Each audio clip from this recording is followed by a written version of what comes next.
Hello. Hello, mic test. Hello, one. Hello, mic test, 1, 2, 3. Hello. Hello. Hello. Hello.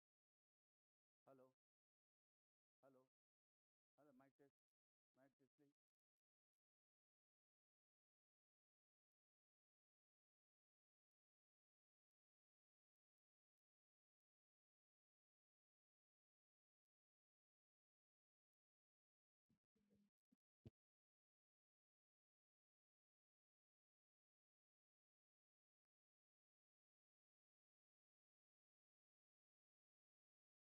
Mic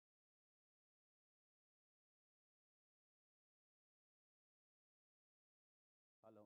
Hello, mic test, 1, 2, 3. Hello. Hello. Hello. Hello. Hello. Hello, mic test.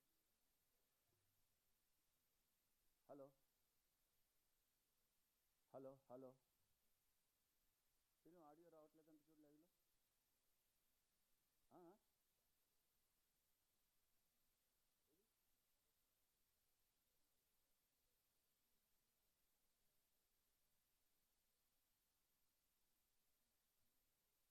Hello. Hello. Live. Okay. Mic test, 1, 2, 3. Hello. Hello. Mic test. Sinu వస్తుందంట.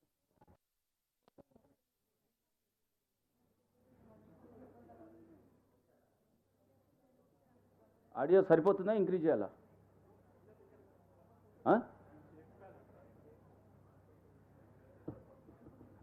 మన ఇన్ను increase చేయండి.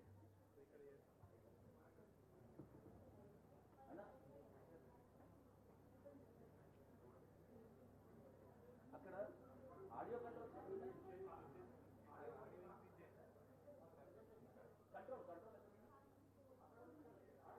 Audio only లైవ్కి వెళ్ళేది, కెమెరాకి వెళ్ళేది ఎక్కడ ఉంది control, దాన్ని కొంచెం ఇంక్రీజ్ చేయాలి.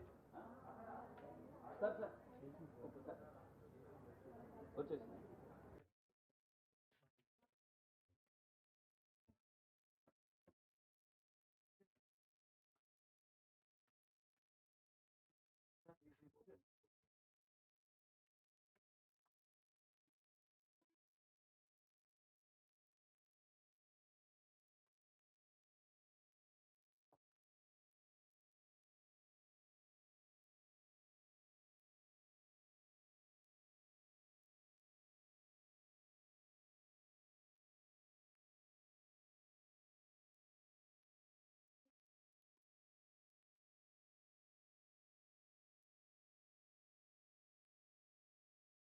Hello, audio check 1, 2, 3. Hello.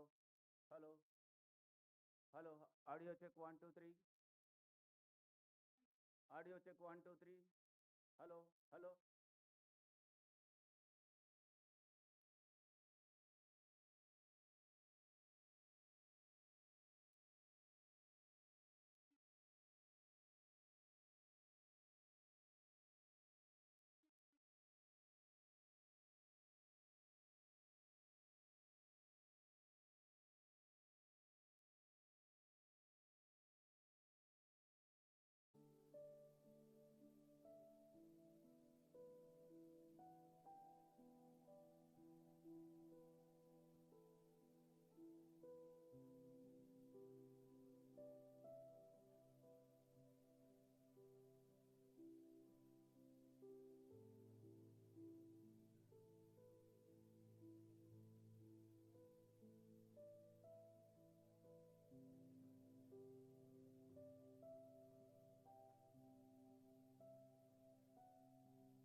Welcome you all to this national conference.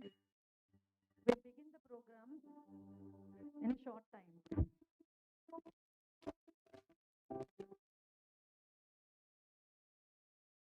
I request all to please kindly be seated.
Hello. Hello. Good morning, everyone. We'll begin the program shortly. Chief guest and distinguished guests all have assembled here. They may arrive at any time. So I request all to please be kindly be seated.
Do you feel trapped in your own mind as if your negative thoughts are holding?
Andarki namaskaram andi. Honorable, will begin the program in short time. Before that, I just want to welcome distinguished guests, respected invited guests, esteemed dignitaries, senior retired professors, officials from state and national institutes, industrial partners, FPOs, progressive farmers, delegates, students, and representatives from print and electronic media. A very good morning to all of you present here. We'll begin this inaugural session of this national conference in short time. We are awaiting for the chief guest and the distinguished guest. They may arrive at any time. So I request all to please kindly be seated.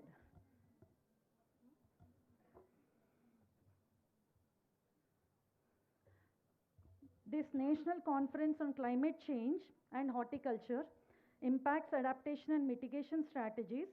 This has been organized by Sri Konda Lakshman Telangana Horticulture University in collaboration with partners like Department of Horticulture, Government of Telangana, Rajendra Prasad Central Agriculture University, Pusa, Bihar, NABARD Regional Office, Hyderabad, and supported by Ministry of Earth Sciences, Government of India. So this 2 days conference will focus on one of the biggest challenges we face today, that is the climate impact or the impact of the climate change on the horticultural crops. It will provide a platform to share ideas, learn about new technologies, and discuss solutions for protecting farmers' livelihood and ensuring sustainability. So with this brief background, I just want all you to please be kindly settled and seated. We'll begin the program shortly.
A warm welcome to all the distinguished guests. So it's my privilege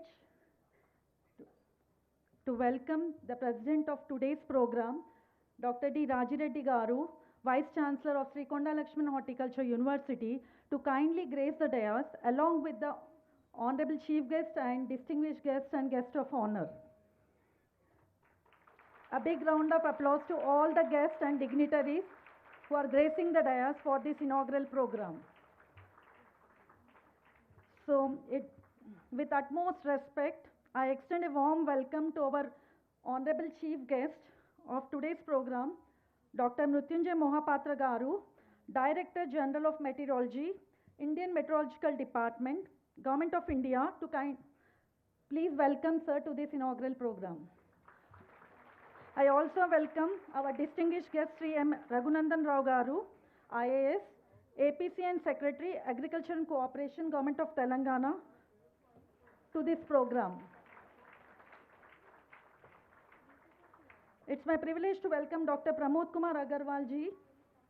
Okay, it's my privilege to welcome Dr. Srimati Yasmin Basha Madam, Director of Horticulture, Government of Telangana, to this inaugural program. I also welcome Dr. Pramod Kumar Agarwal ji, Regional Program Leader, CIMIT, BISA, New Delhi, to this program.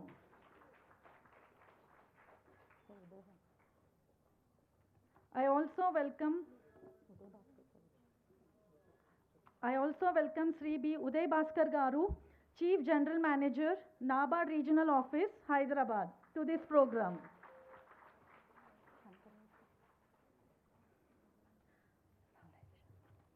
And I welcome Sri B. Narasimha Rao sir, Additional Director of Agriculture, Department of Agriculture, representing the Director of Agriculture to the dais. And I also invite Dr. A. Bhagwan sir, Registrar and Organizing Secretary to this program.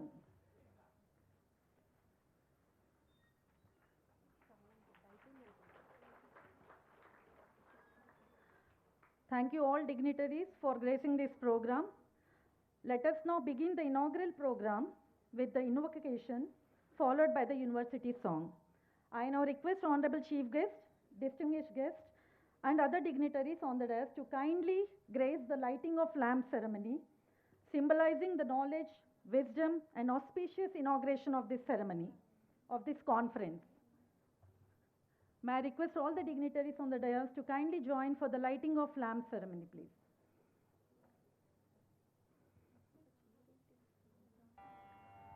Suklambaradharam Vishnum Sasivarnam Chaturbhujam Prasannavadanam.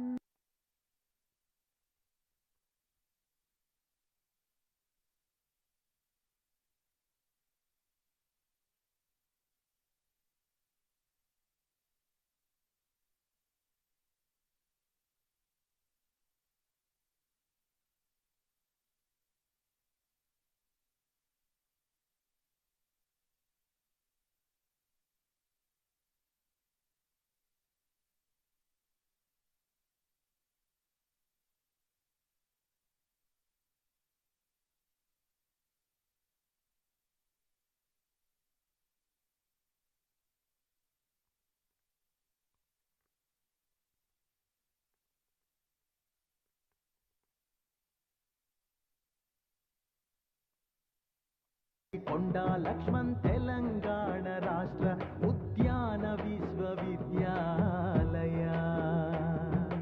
జగమెరిగిన కొండా లక్ష్మణ్ బాపూజీ నీకు వందనం.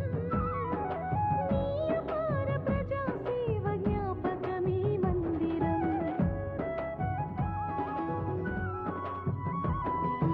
ఎటు చూసిన తెలంగాణ పచ్చగా ఉండాలని, ప్రజలందరికీ పౌష్టికాహారం అందాలని, రైతు చెమట చుక్కలన్నీ సాగు మొక్కలవ్వాలని, దేశానికి తెలంగాణ ఆదర్శం కావాలని, సుజల సుఫల సుస్థిర వ్యవసాయం సాగాలని, మన కృషి విజ్ఞానం భూమిని మారుమోగాలని, బోధన పరిశోధన విస్తరణ ఉద్యాన త్రిసంకల్పాలుగా జయ జయ హే జయ జయ హే.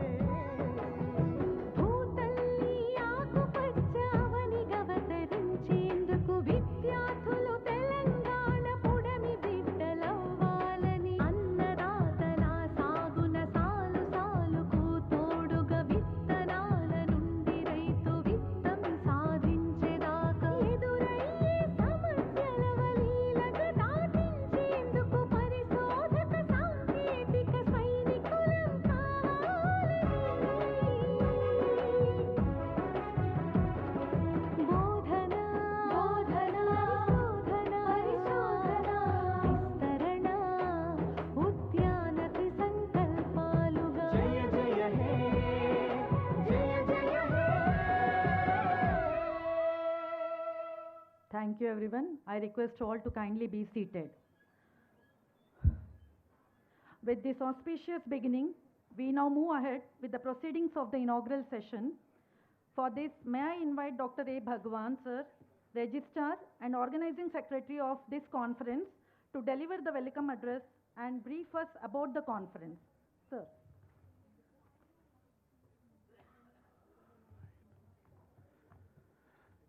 Good morning, respected chief guest, distinguished guests, invited speakers, esteemed delegates, eminent scientists, experts, officials from national and state organizations, members of scientific community, faculty, students, industry representatives, and all participants.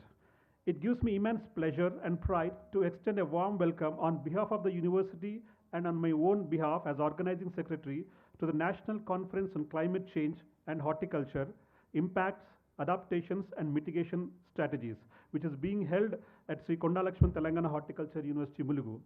This national conference is jointly organized by SKLTGHU, the Department of Horticulture, Government of Telangana, Dr. Rajendra Prasad Central Agriculture University, Bihar, NABARD Regional Office, Hyderabad, and supported by Ministry of Earth Sciences, Government of India. At the outset, on behalf of the university and on behalf of organizing committee, I warmly welcome our today's chief guest, Dr. Mrityunjay Mahapatraji, Director General of Meteorology, IMD, New Delhi, for kindly accepting our invitation and gracing this inaugural program despite his busy schedule. He is present here today not only enriches the occasion but also inspires the scientific fraternity and farming community gathered for this important conference. I sincerely now welcome our distinguished guest, Sri M. Raghunandan Rao sir, IAS, APC and Secretary Agriculture and Corporation, Government of Telangana, and Honorable Member Board of Management, SKL TGHU, for gracing this program. On behalf of the university, we are grateful, sir, for your kind support, cooperation, and guidance for the development of the university and for this national conference. It gives me immense pleasure to welcome Dr. Pramod Kumar Agrawal, Regional Program Leader, CIMET, Borlaug Institute of South Asia, New Delhi, to this national conference and accepting to deliver keynote address. I also welcome B. Narasimha Rao, Additional Director of Agriculture, Government of Telangana, for organizing this, for supporting to organize this national conference. I now welcome Srimati Yasmin Basha, Sheikh Yasmin Basha Madam, IAS, Director of Horticulture and Honorable Member Board of Management, SKL TGHU, who has been at the forefront of horticulture development in Telangana and collaborating to organize this conference. I also take this opportunity to welcome Sri B. Udaya Bhaskar, Chief General Manager, NABARD, Regional Center, Hyderabad, who has been instrumental in supporting rural credit, FPOs and agribusiness initiatives through NABARD and also extending his support to this conference. I also welcome Dr. D. Rajareddy sir, Honorable Vice Chancellor, SKL TGHU and Chairman Organizing Committee and President of today's inaugural function of this national conference, who is also the Chief Architect for this conference. Without his support, guidance, cooperation, this conference would have not been materialized. I also welcome the eminent experts, lead speakers, delegates, industry representatives, and progressive farmers and student delegates whose esteemed presence strengthen our collective effort to address the challenges of climate change. I also welcome our retired horticulture scientists, faculty of SKL, TGHU and FCRI, non-teaching staff and students. I also welcome the press and electronic media whose presence takes deliberation and outcomes of this important event to reach the wider audience. I also warmly welcome all participants and delegates who are joining us virtually through the live stream, not only from different parts of the country but also from across the world.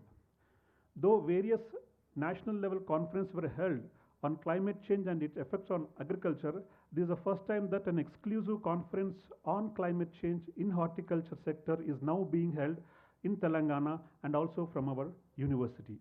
As you all know, horticulture plays a pivotal role in Indian agricultural landscape, which contributing approximately 30% to agriculture gross value added while occupying only 6% of the total cropped area. As per 23 to 24 estimates, horticulture crops cover in 28.63 million hectares, producing 352.23 million tons, whereas food grains production is 328.85 million tons from an area of 124.78 million hectares. And also the productivity of horticulture is much higher, that is up to 12.49 tons per hectare when compared to food grains, which is at 2.23 tons per hectare, which highlights the importance of horticulture in value addition. Despite these remarkable achievements, the horticulture sector faces mounting threats from climate change, which is estimated to cause annual losses of 9 to 10 billions in India. The Southeast Asian region, including India, in particular, is vulnerable to extreme weather events such as droughts, floods, hailstorms, and heat waves, which significantly disrupting the horticulture productivity. High temperatures can reduce fruit set damage, blossom, and intensify water stress, especially in vegetable crops. While the concerted efforts of ICRs, national institutes, universities, and National Horticulture Mission has led to an increase of 38.5% of horticulture productivity in the past 2 decades, significant challenges still remain. There is an urgent need for detailed research on this effect of climate change on growth, crop growth, yield, and quality. Hence, the conference will now focus on impact of climate change on horticulture crops, its assessments and methodological issues, along with resilient farming practices that integrate both indigenous and modern knowledge. The main theme of this climate change and horticulture, that is impact, adaptation, mitigation strategies, are divided into 4 sub-themes. The first sub-theme is climate change and extreme events, impact on horticulture crops and their pollinators. Methodologies for impact assessment including crop modeling, vulnerability adaptations and mitigation strategies, socio-economic constraints in adoption of climate-smart horticulture practices, policy and financial support to farmers to cope up with multiple risks. Sir, about 200 abstracts have been received, and out of which a total of 154 abstracts have been accepted. A total of 50 oral presentations and 104 poster presentations were organized in this conference. Sir, it is surprising to see that a majority of abstracts were received from the PG and PhD students, which clearly shows that the new and young generation have realized the importance of the theme of the conference. A total of 31 invited talks and 1 keynote talk were also organized, inviting experts from all over India and experts from abroad through online. A total of 6 concurrent sessions were planned in this conference. With these words, I once again extend a heartfelt welcome to each and every one. I am confident that the deliberations and recommendations emerging from this conference will pave way for climate resilient horticulture and sustainable farming practices, benefiting both farmers, policymakers, and scientific community. I wish all the delegates a comfortable stay with fruitful deliberations. Thank you.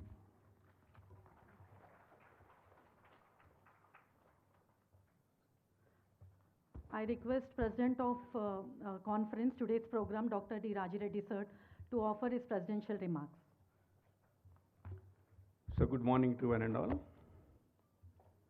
Chief guest of today's function, Mahapatra ji, DGM, India Meteorological Department, and Cyclone Man of India. Distinguished guests, C.M. Raghunandan Rao Garu, IAS, APC and Secretary Agriculture and Cooperation, and Honorable Board Member, Dr. Pramod Agrawal ji, Regional Program Leader, Borlag Institute of South Asia. He is a man who worked in his entire life on crop modeling and is representing from India on the climate change issues at global level. And guests of honor, Madam Sheikh Yasmin Pasha ji, Uday Bhaskar Garu, Alaga Narasimha Rao, and all distinguished guests, all senior people from horticulture and agrometeorology, and farmer friends, all the delegates who have come from different parts of the country, and some are coming on virtual mode. My dear students, ladies and gentlemen, print and electronic media. So today, it is really a very important day for the Horticulture University, because all stalwarts who have spent their entire life in the field of the horticulture and also climate change, and the dignitaries who are contributing for the mighty of the horticulture are on the dais. And as all of you know that the climate change impacts on various aspects of agriculture, particularly horticulture, and you are seeing the weather extremes, whether it is the excess rainfall or the dry spells or heat and cold waves and pest and disease outbreaks. And this has become the order of the day in view of the change in the climatic regimes. And horticulture is one such sector which will be affected by the climate change. And also there are good opportunities as far as the horticulture is concerned to address, to mitigate the ill effects of this climate change. And as you know that just now he explained about the contribution of the horticulture towards the GSDP of the state. Though we have something about 6% of the total area, gross cropped area, but contributing more than 30% to the GSDP of the state. And even then, we are in short of the vegetables almost more than 50%, and we are importing from the states like Rajasthan, where you have the rainfall of 250 millimeters. It's not a good omen as far as the horticulture sector in the state. Now it is the time to look at what are the issues which are concerned with the horticulture aspects, particularly fruit crops and vegetables, and also the floriculture. We have a lot of, particularly the state of Telangana has got diverse agroclimatic conditions. We name any crop, we can grow that crop in the state, and there are good opportunities, and this is the time to actually introspect where we went wrong and what are the really impacts of these climatic extremes and how they are impacting agriculture, particularly the horticulture crops. So now it is the time to introspect and also plan for the future action. In this direction, the university has prepared a perspective plan also, which will be released shortly by the Honorable Chief Minister. And this 2 days conference probably will help us to really enrich whatever we have prepared for the state plan. And these 2 days deliberations from different sectors, I think I name from different particular remote sensing, GIS, and particular social sciences, and all these people have come to participate in this conference. This is in brief about the conference, and now I'm thankful to all the dignitaries who have really came for this particular conference and really I got to grace the occasion. Now I request Madam Sheikh Yasmin Pasha ji to give her remarks. Thank you.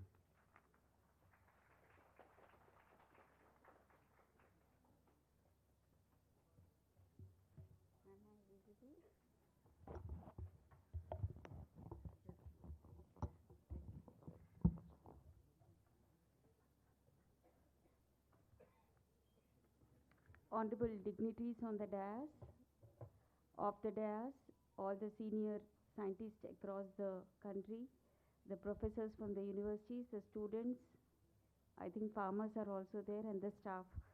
A very good morning to all of you. And first of all, I'll take the privilege to thank Rajireddy Garu and his team for organizing such a great event, because it is the need of the hour. The climatic change and its impact, it has to be drilled down. I think a brainstorming sessions are required, and a solution has to be obtained and to be implemented in the field. So this is the right time that these type of sessions should be conducted, and adoptable solutions in the field are to be evolved. So I also congratulate all the panel members who will be discussing on various topics in these 2 days, and definitely whatever the outcomes, I request the university to kindly share with the Department of Horticulture, so that whatever we can do in the field, we will be taking up.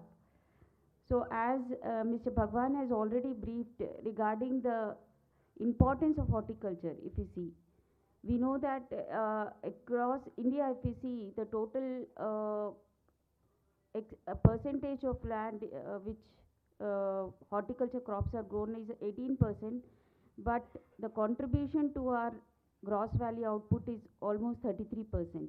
If we see in Telangana also, we are growing horticulture crops in 12.46 lakh acres. That is around 6% of our cultivated land, and we contribute almost 30% to our GVO. So that is how actually in absolute terms or percentage terms we are trying to explain the importance of horticulture. Horticulture has a lot of scope in Telangana, as we know. But the thing is, we are not able to meet the demand. The demands are too high, and across we are actually importing lot of vegetables and other things to meet our demands. The thing is, we have lot of challenges in horticulture, as already said by Bhagwan Garu. We have issues of marketing, we have issues of proper nurseries, we have issues of seeds, hybrid seeds and all. We have issues of accessibility to the markets, credit to the farmers. If you see, there is a report that the credit facilitation to the farmers is only 33% in horticulture. So these are very much concerned, and the most important, the perishability of our produce, which is costing a loss of almost 5 to 15% across India. And the losses due to non-availability of infrastructure is costing us more. It is around 40%. And the rate that we are able to pay to our farmers, there is a lot of gap. So they are cultivating, though we know that the cost-benefit ratio of horticulture crops is very high. But where is that profit going? If you see, it goes to the mediators because of lack of marketing and all. So there are many schemes which Government of Telangana, with the support of Government of India, is implementing. But in spite of the support that we have been extending, the major challenges, as already said, the biggest challenge for the mankind is the climate change. So all these, the challenges that I have already told can be met in coming days. But the thing is the climate change, which is the problem which is felt across the world. But what is being done is important here. And why we are not able to mitigate this? We all know, I think from childhood we have been hearing about the global warming and all. But what are the efforts which are being made by us as individuals, as institutions, as departments, as a society as a whole? That is to be discussed in this conference. We all know that none of us are stepping out of our houses without a vehicle. Even to get a small item also, we take a vehicle and go. None of us are walking and see. We know the reasons of global warming. We have been learning this and reading this and seeing this from our childhood. Excessive carbon dioxide due to pollution. Our glaciers are melting down. I think the average increase in temperature across this decade has been 0.85 degrees Celsius. So it is not high time that many of the islands will also vanish, as the reports are indicating. What we can do, we know that the impact, and we know the reasons, and these are all man-made reasons. The biggest issue is these are all man-made reasons. So it is now our responsibility to rectify all these mistakes that we have been doing since ages. And when it comes to horticulture, as we know, as the temperature increases, the product, the yields decrease, the pollinations get affected, and at the end of the day, the productivity will decrease. And we know that the demand, because the population is increasing, our lands are remaining the same, and lands are decreasing, to be very clear, because of the urbanization and all. So our major objective has to be to increase the productivity with the lands that we have, go back to our roots, go for organic farming, reduce our fertilizer uses, develop some varieties. So I would request the institution's role here that develop the varieties which are suitable to our climatic conditions. Go for protected cultivation. Though we say it is very easy to say protected cultivation, we know the cost of protected cultivation. So we need to evolve cheaper technologies for protected cultivations so that it can be adopted by our small and marginal farmers, because we know that most of the horticulture farmers are small and marginal farmers. So we need to evolve technologies which are of cheaper cost. We need to take all these varieties which are being developed, which are climate appropriate, and then take these to the farmers, where the role of extension is very, very crucial. There, the department has to play a very crucial role. There, the universities have to play a very crucial role. And obviously, the technologies whichever are being developed have to be adopted with the farmers.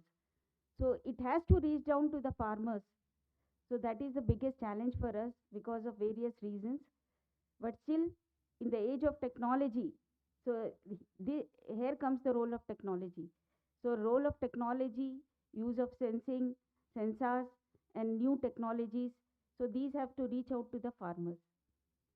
And now, last thing, as I told, it is we who have destroyed our environment.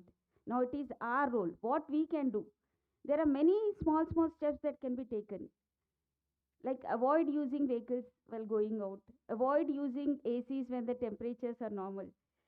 We are so used to ACs that without ACs, the kids are not sleeping at all. If you have observed, you must have observed. Avoid use of excessive fertilizers. Avoid use of save water, because water stress is one thing that we have observed, and excessive rainfall or droughts conditions and all. So we need to use each and every drop very carefully.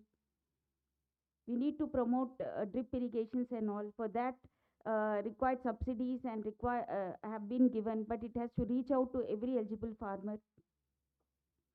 So these are the things that is expected from all of us.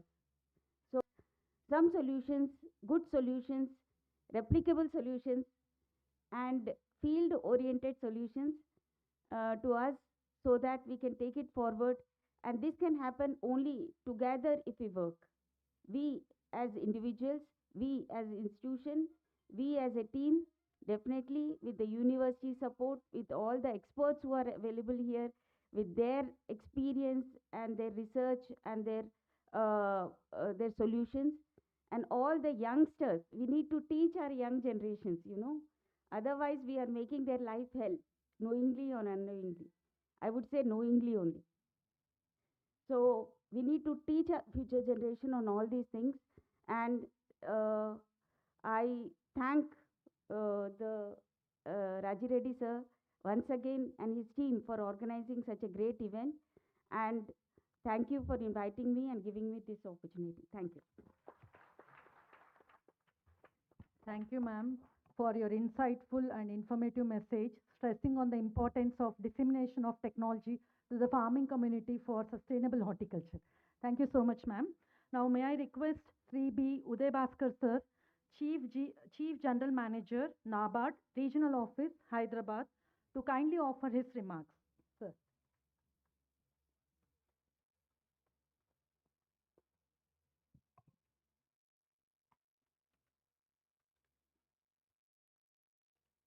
Respected Dr. Mrutyunjay Mahapatraji, Director General of Meteorology, Sri M. Raghunandar Rao Garu, APC and Secretary, Honorable Vice Chancellor, Horticulture University,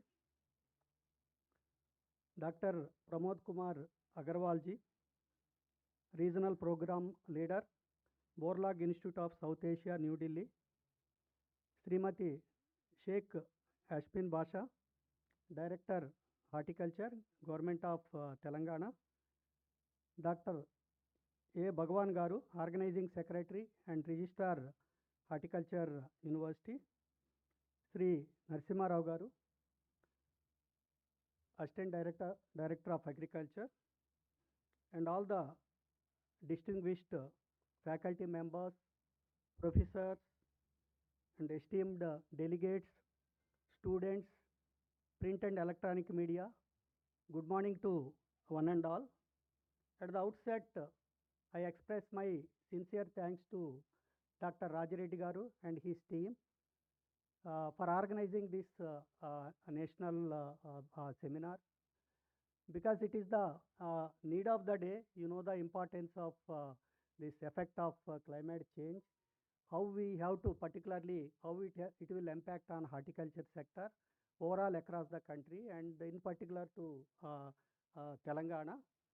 And I just would like to touch upon the importance of climate change. Then what are some NABARD initiatives? Because I have a separate session, I will explain briefly. But one or two things about NABARD initiatives, particularly being taken up in the climate change sphere. And some of the strategies, how to adopt or mitigate certain strategies, I would like to, because these 2 days deliberations, you can discuss all those things and come out with a suitable solutions. No? So how to mitigate or the adapt these farmers for this type of technology so that we can develop that climate resilience to the farming community. And you are all aware that climate change, earlier we used to think that it is a distant concern.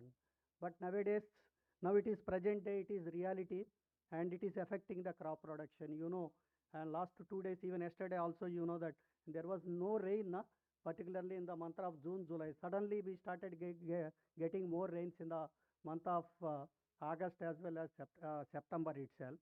So a lot of, because particularly rising temperature, then this erratic rainfall, frequent extreme events like droughts and floods, these are the some of the effects, climate change, and which is posing a significant challenge to the rural economy.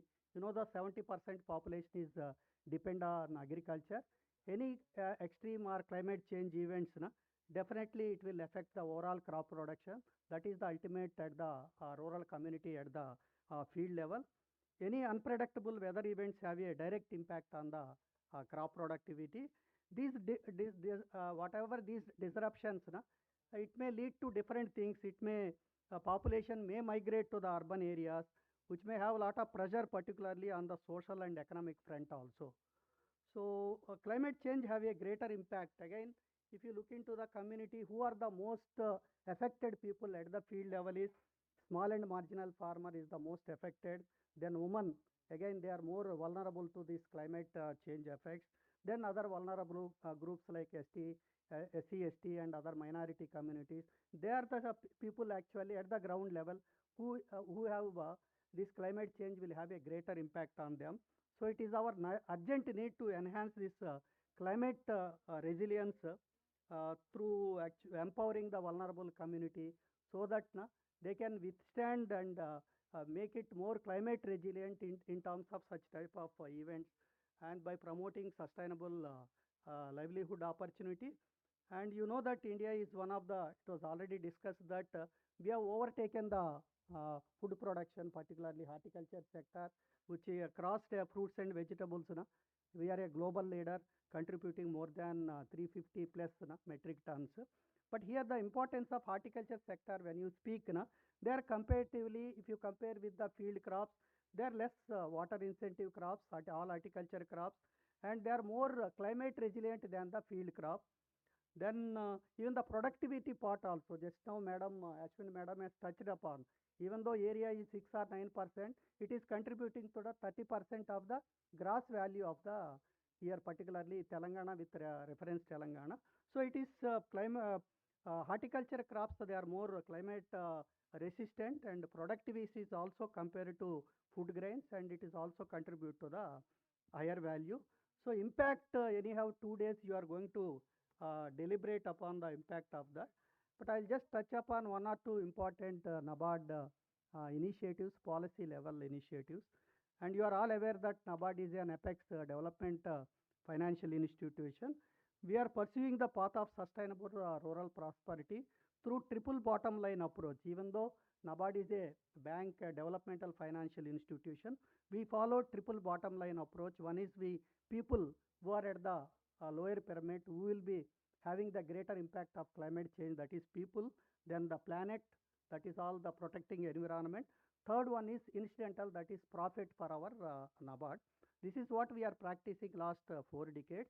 And this year 2025, and NABARD has launched its climate change strategy for 2030. We are clearly focusing on 4 pillars. We have come out with a policy framework, particularly focusing on accelerating green lending. This is one area where NABARD is focusing across the country.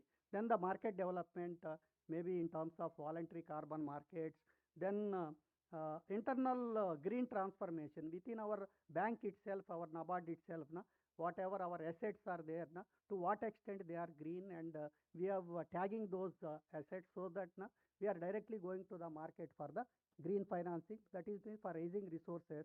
We are actually floating for green bonds, particularly to mobilize resources that can be given to the state government, other stakeholders who are involved in the greening or climate resilient agriculture practices.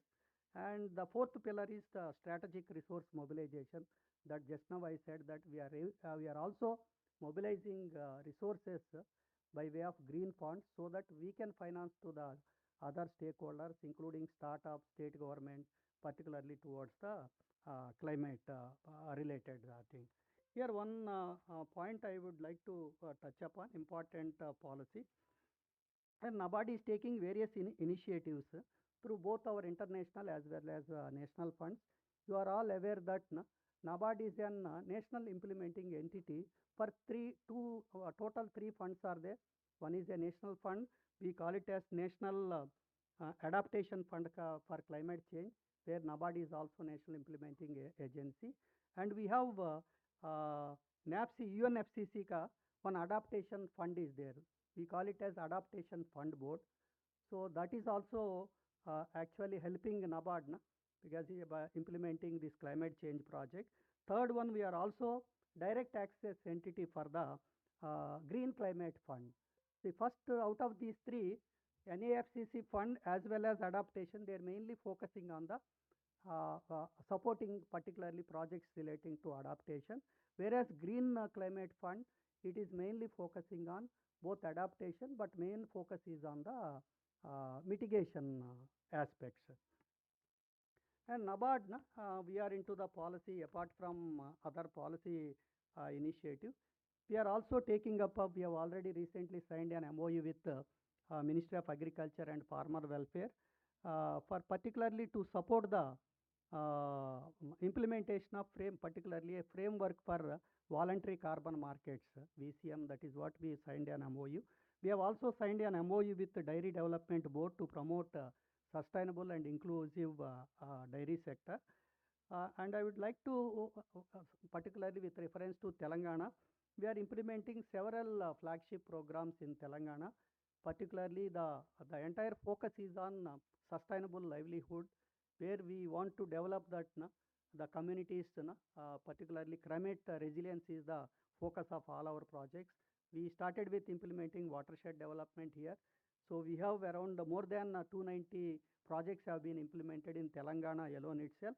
Across the country, we have implemented around 3,700. The main focus is on initially was soil and water conservation, but later on we realized that there is some vulnerability assessment has to be done, particularly for the community, because this watershed where we are taking it is mainly for the rain-fed area.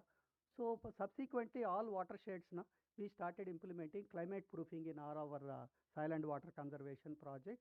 And we have also implemented tribal development projects where horticulture is the main focus core component. We call it as Matota program in the local language here. It's a Wadi model or it's a orchard model with primary focus on tribals addressing with horticulture and also nutritional support.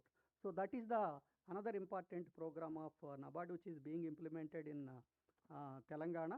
And we also support for certain pilot initiatives, and you are all aware that here Telangana itself, we are around 370, 380 farm producers are being promoted by NABARD. We have nurtured and we want to take them, they are all into different activity. But the focus is on particularly this type of building this climate resilience to the community, going for value addition, reducing the wastages in horticulture and other crops. So that is the focus of our tribal development project. We are also closely working with Horticulture University, particularly for getting the geographical indication GI tag. and custard, Balanagar custard apple, one such activity. We have several, I think they have already submitted a proposal for more than 15 horticulture crops who wants to horticulture sector and university, Jaisankar. Here adaptation of alternative instead of going for a direct flooding. So we have supported one pilot project, alternative wetting and drying to the, so that the methane gas can be reduced. Whatever that methane gas reduction, that we want to convert into a carbon credit. So we are tied up with one international agency for getting the carbon credit to the farmer. This is one such it is going. The project is being implemented in Warangal. Another initiative before I close. Another initiative that we have sanctioned one Council of Green Revolution. One NGO is there where we supported the school students involving in that. We call it as an Young Earth Leaders program, which was sanctioned by NABARD, where we want to create more awareness about the soil health and earth, involving the students itself who are into 7th class students. From there itself, we want to start that creating importance of the earth, climate resilient technology, and other lot of activities for the credit assessments are also being done. One or two way forwards, what I feel that I think the delegates can deliberate and come out with action plan. So some of the adaptation mitigation strategies, one or two I would like to touch upon. Madam has already touched other speakers. Developing a suitable varieties particularly effective. Here in and around even Mulgu area also, this is mostly vegetable belt. So here farmers they don't want, because the paddy is main model. It is like a poly house where some around 40 square yard area can be given, and drip is also inserted in poly house. It costs around only, we have NABARD also come out with the unit cost, around 75,000 unit cost equipped with drip also. So we thought that such type of more climate resilient practices will encourage farmers to come back, because they are into the paddy and cotton. So we want to bring farmers into the horticulture. This is the another initiative we have taken. So I feel that I'll be talking more about other deliberations during my other session. And with this, I thank again Rajireddy Garu for giving this opportunity. When he came and told that, sir, we are organizing national conference, then I said, so NABARD will be there, and we will be the definitely one of the sponsors for the program. That is how we have extended support to the university. And my best wishes to the entire conference team here. I have no doubt that these 2 days deliberations will be a great use, particularly for Telangana as such. Already touched upon the area under even horticulture has come down. Now the even production also has come down. Now the area is drastically horticulture sector, where we are importing mostly vegetables, even fruits also from other states, and lot of focus needs to. NABARD side, we are ready to extend whatever support, because they have already prepared the perspective plan. So we are ready to support university for take level. So I thank each one of you for giving this opportunity. Thank you very much. The climate change to this August gathering for considering our GI tagging of horticulture crops, and also supporting us in conducting this conference through your funding. So thanks a lot, sir. Now with this, I would like to welcome Dr. Pramod Kumar Agarwal ji, Regional Program Leader, CIMMIT, Borlaug Institute of South Asia, New Delhi, an eminent climate scientist, to please address the gathering. Thank you everyone. Thank you very much. I would like to acknowledge our gratitude to the organizers for giving me this opportunity. Distinguished guests, I am like lots of words, because whatever I thought I should be speaking has already been said. So practically I have nothing much to add to what has been said, that yes, of course, climate risks are important, adaptation is important, and we also know to some extent what are the adaptation options. I think many speakers, distinguished speakers, already listed what should be done. But why are we not doing it? What is the challenge? If we know everything, then there has to be a way out. Why do we see so much losses in onions, potatoes, tomatoes, mangoes year after year? So we know some of these things, but somehow we are not able to scale. The knowledge remains there. Much of that knowledge remains with lots of distinguished faculty members here, but we are unable to scale it. What do we need to scale? And I think the people who matter are right here. The Vice Chancellor is here, who produces technologies. The bankers are here, who provide climate finance. Institutions are there, who control the policies. These are the right people. My suggestion to sir, all of you, and to madam, is that if we are really serious, we want to expand on adaptation, what you really need is establish a Center for Climate Resilience in horticulture, especially in this university. I think that would show that what we are saying, we also mean business. And because adaptation not only just science, adaptation is also institution, climate finance. So we need all of this. I shall be elaborating more about some of these points in my keynote lecture, which comes subsequently. So I'll not take any more time. Thank you very much.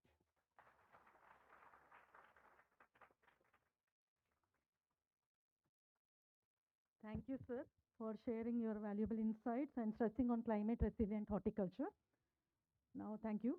It's my privilege to invite Sri M. Raghunandan Rao Garu, IAS, APCN Secretary, Agriculture and Cooperation, Government of Telangana, to offer his remarks. Sir.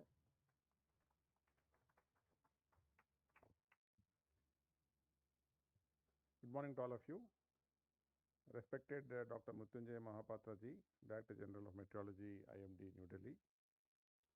The President of today's event, Dr. D. Rajareddy Garu, Honorable Vice Chancellor, Konda Lakshman, Telangana Horticulture University.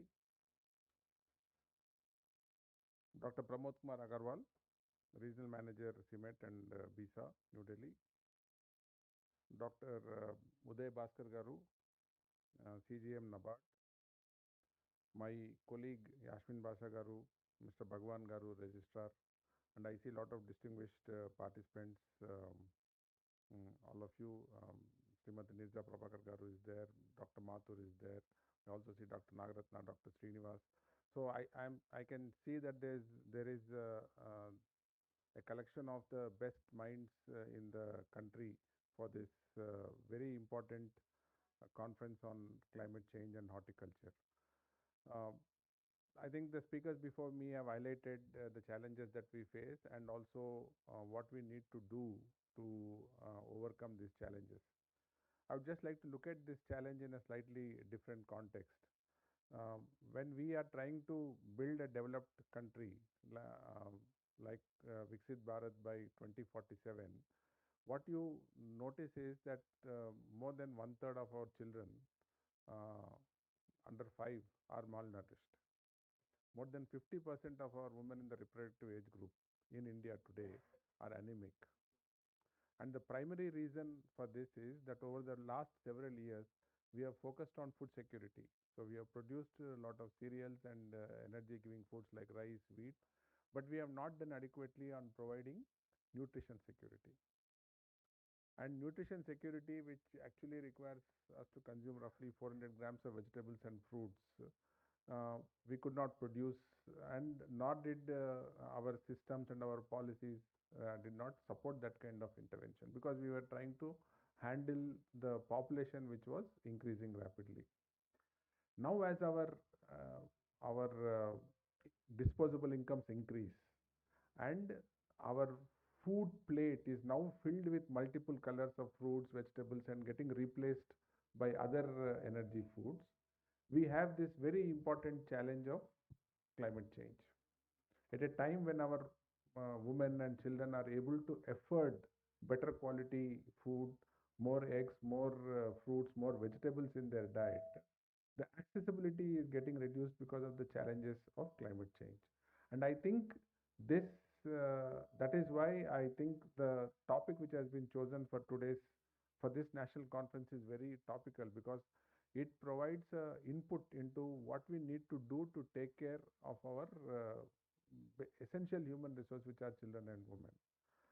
And therefore, the other aspects of climate change, already the speakers before me have covered about what exactly climate change is, about unpredictability of rainfall, extreme climate weather events, and the impact that it has on our horticulture crops. Also, the challenges it poses in terms of post-harvest management. So all this, I think, have already been handled, and you are going to discuss all this in the next 2 days. I also see that from the schedule that the university has prepared, a wide range of topics that are going to be discussed to cover all these aspects that deal with climate change. But I think I would like each of you to focus on one particular aspect which tends to get missed in seminars of this type, and that is to put the farmer first. The farmer must be the center of our entire discussion. It is good to have good technology, it is take it forward, and we have seen so many such instances in the past. So and that is why I was very heartened to see the presence of Mr. Narasimha Reddy in this August gathering, because he represents a farmers collective, and I think his voice and the voice that he represents, the farmers, have to be put at the center. It is good to develop all these technologies. We really require them, and over a period of time they will also get adapted. But as part of our climate resilient agriculture technologies, we must also discuss how to make it deployable easily by the farmer. And I think that challenge is something that I urge all the scientists and senior experts who are here to also consider when they work out the solutions. These solutions have to be practical, they have to be workable, they have to be attractive to the farmer. I'm sure all the senior scientists who are sitting here for choosing a very appropriate, very topical kind of subject for this national conference. I wish the participants, delegates, students, all that who are presenting here a very enthusiastic next 2 days, and I hope you'll come out with solutions that Telangana and its farmers will adapt and use to overcome the challenges of climate agriculture. Thank you and congratulations. Thank you, sir, for your thought-provoking address focusing on nutritional security and farmers-oriented mitigation strategies to mitigate climate change. Thank you, sir. Now we move on to an important part of this inaugural program, the formal release of publications. First book, we have total 3 publications to be released in this program.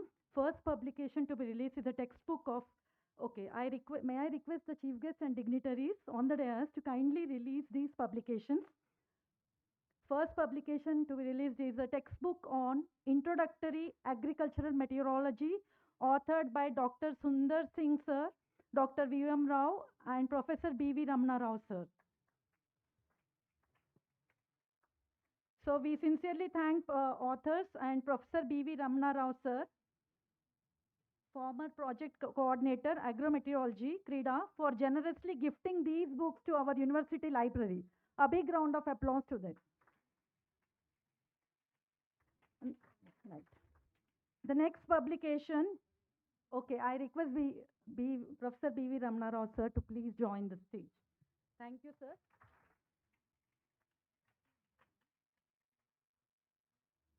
Introductory Agricultural Meteorology. It's a textbook for UG students, undergraduate students.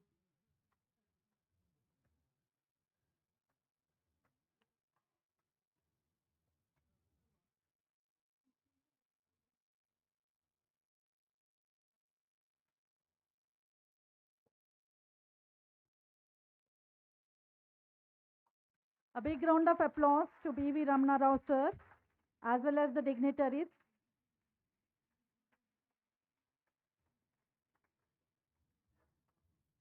The next publication to be released is Souvenir of the Conference, of National Conference, that documents the messages from esteemed dignitaries, insightful lead lectures, and acknowledgements of our sponsoring partners.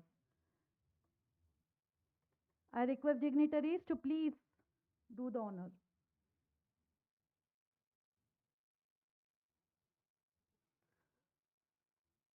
This book is a compilation of all the lead lectures and souvenir messages and advertisements of sponsored partners who has funded for this conference. Thank you all. Then the last publication to be released is a book of abstracts, a compilation of abstracts received under different themes for this conference. So total we have received 154 abstracts for this conference. And I would like to acknowledge the editors who has edited and compiled this document, this book. Dr. Y.G. Prasad sir, Dr. Sunandini madam, Dr. Bhagwan sir, Dr. Prashant sir. Thank you sir for your efforts.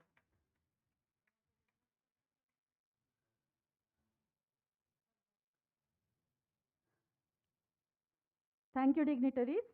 And the next event is a very special event of this inaugural program. On the occasion of this national conference, our university, as well as the national conference, we have decided to felicitate eminent experts, scientists, and professors in recognition of their valuable contribution to science and society, particularly in the field of horticulture, as well as in field of agrometeorology. So as a mark of our respect and gratitude, we take this opportunity to felicitate eminent retired professors and senior professors and experts in the field of horticulture. May I now invite, and I request all the dignitaries and chief guests to do the honors. May I now request,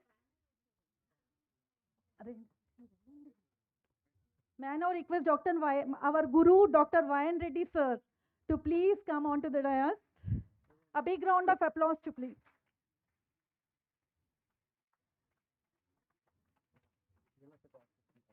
I request university officers to join us on the dais. In the university officers of SKLTGHU to join on the dais for this felicitation of our eminent retired professors in the field of horticulture.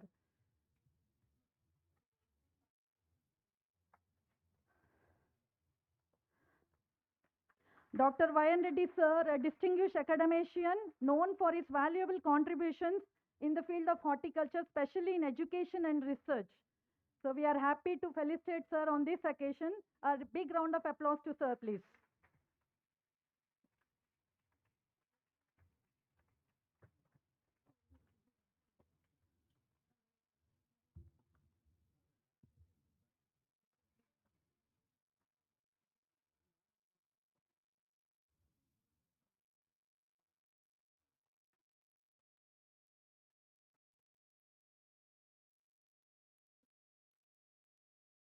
May I now request Dr. Pamidi Venkateshwarlu sir, eminent professor in the field of horticulture, APAU, to please come onto the dais.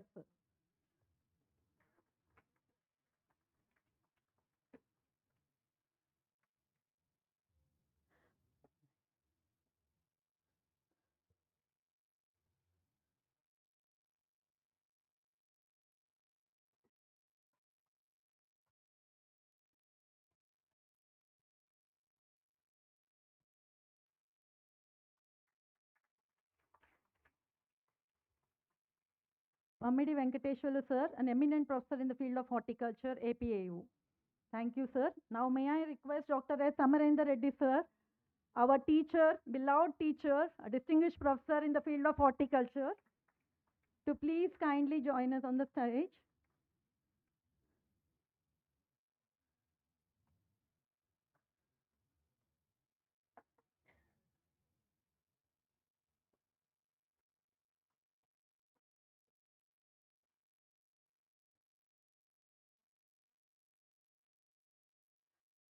Dr. S. Amarendra Reddy sir, beloved teacher of many of us. Thank you, sir, Amarendra Reddy sir. Okay. May I now request Dr. Syed Ismail sir to please join us on the stage.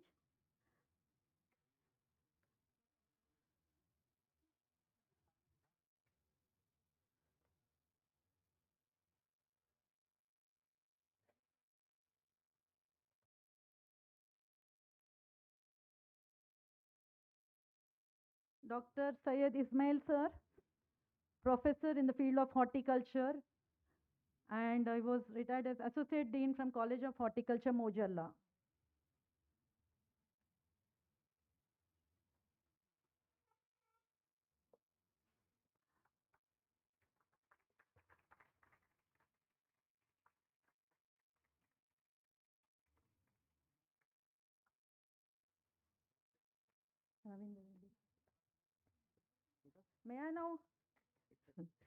May I now invite Dr. K. Ravindra Reddy sir, professor in the field of horticulture and former registrar of SKLTGHU.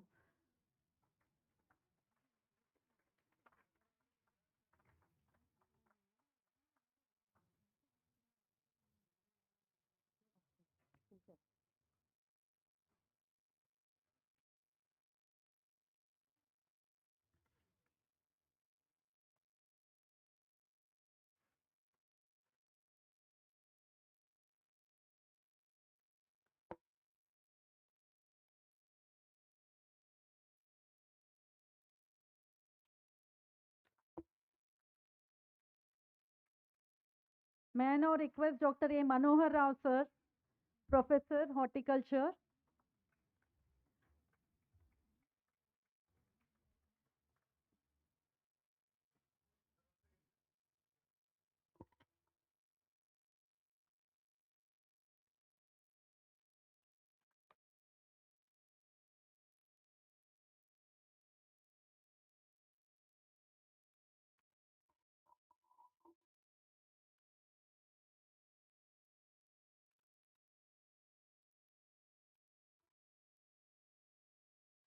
These eminent retired professors and senior professors and experts in the field of horticulture have dedicated their service to the quality education, need-based research and outreach programs, contributing significantly to the development of climate-resilient agri-horti systems.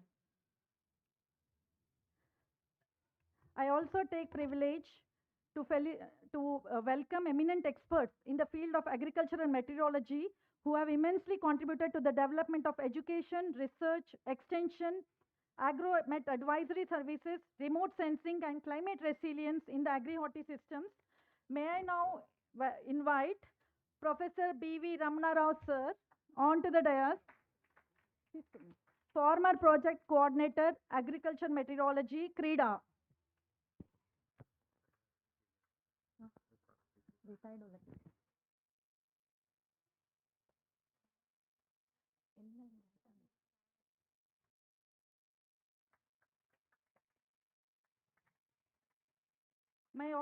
May I request Dr. Y.S. Ramakrishna sir, former director CREDA, to come on to the dais.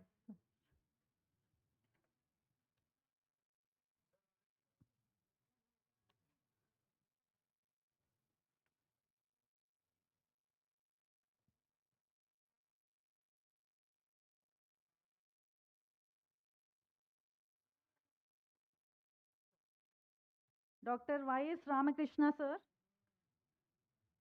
former director CREDA. Thank you sir for accepting our invitation and gracing today's program.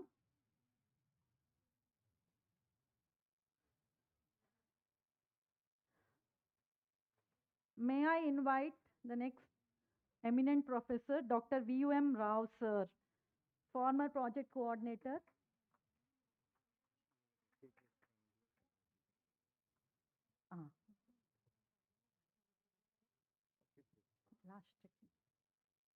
Dr. V.U.M. Rao sir is a former project coordinator, agriculture meteorology, CREDA.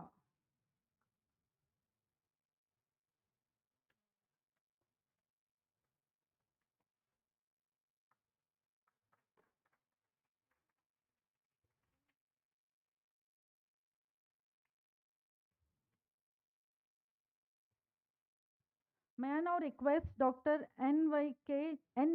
Chakravarti sir, former head, agricultural physics, IARI, New Delhi. A big round of applause to all the eminent professors who have graced us to this program.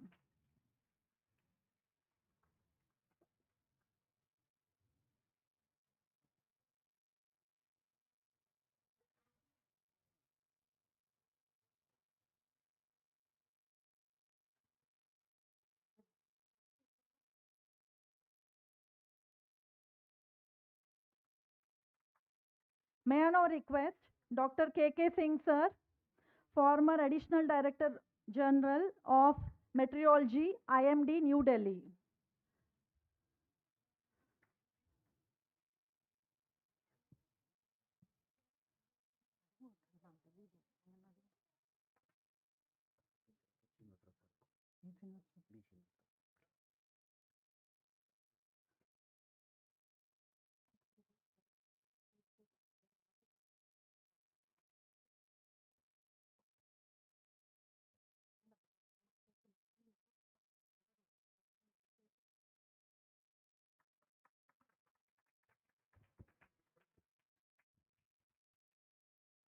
May I now request Dr. Y.G. Prasad, sir, former director of Central Institute for Cotton Research, Nagpur, onto the dais.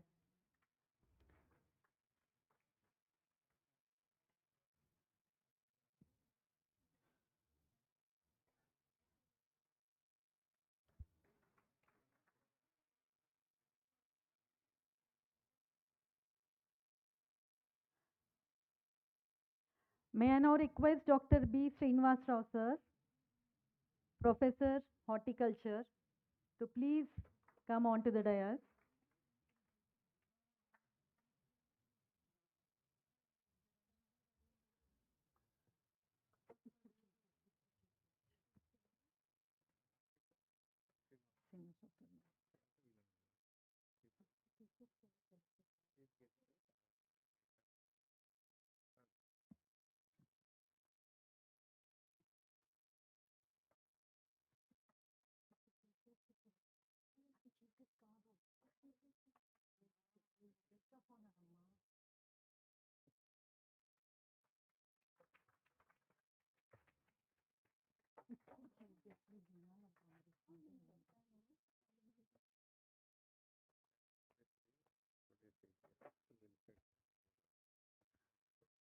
Now I request President of today's program, our Vice Chancellor, sir, to felicitate our Chief Guest, Honorable Chief Guest, Dr.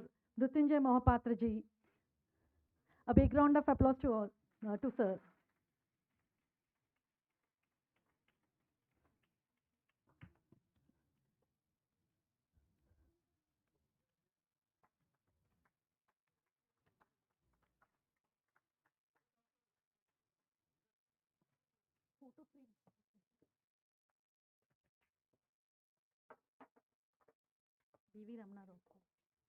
Now we also have a photo frame prepared by Dr. Professor B.V. Ramana Rao, sir, which has to be unveiled now to Dr. Mrityunjay, sir.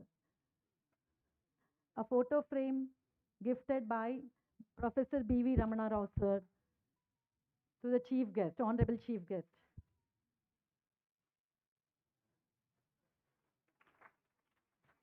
Thank you, sir, B.V. Ramana Rao, sir.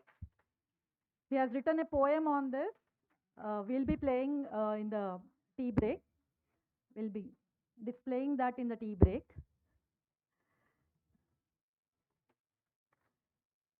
Now I request our President Vice Chancellor, sir, to felicitate distinguished guest, Sri Raghunandan Rao, sir, IAS, APC,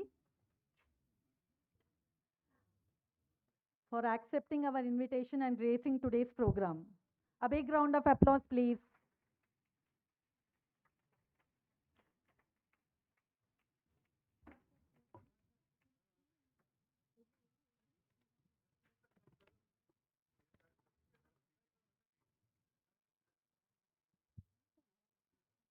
And I also request President, Vice Chancellor, sir, and other dignitaries to felicitate Dr. Pramod Kumar Agarwal ji, eminent speaker, regional program leader, CIMED, Borlaug Institute of South Asia, New Delhi.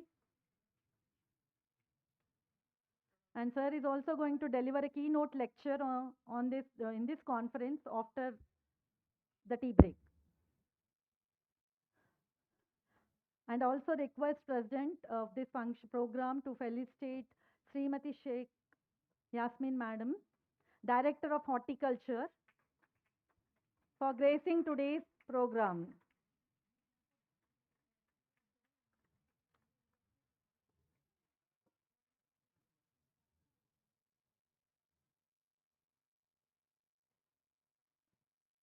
Now I also request Vice Chancellor sir and other university officers to felicitate Sri B. Uday Bhaskar sir, Chief General Manager, NABARD, Regional Office, Hyderabad.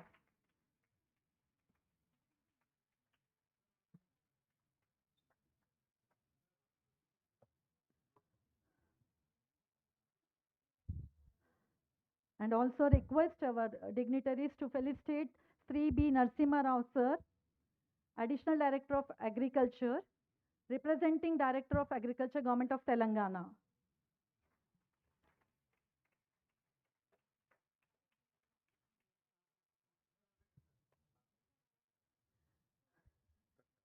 Now I request organizing secretary of this conference and university officers to felicitate our president of today's program, Vice Chancellor sir, please. I request Honorable Chief Guest to do the felicitation to our Vice Chancellor sir, who is the presiding officer for this entire conference, who has taken lead in organizing this conference. Thank you very much, sir, for your encouragement and motivation.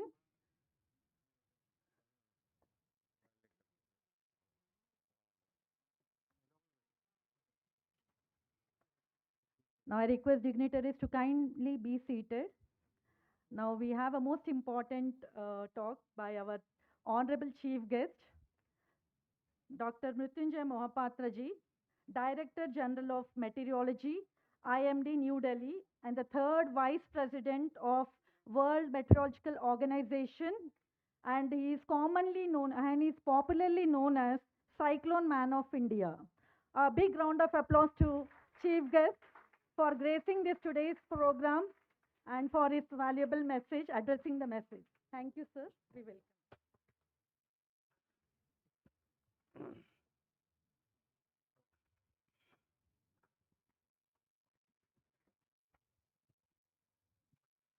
Namaskar, good morning to all of you.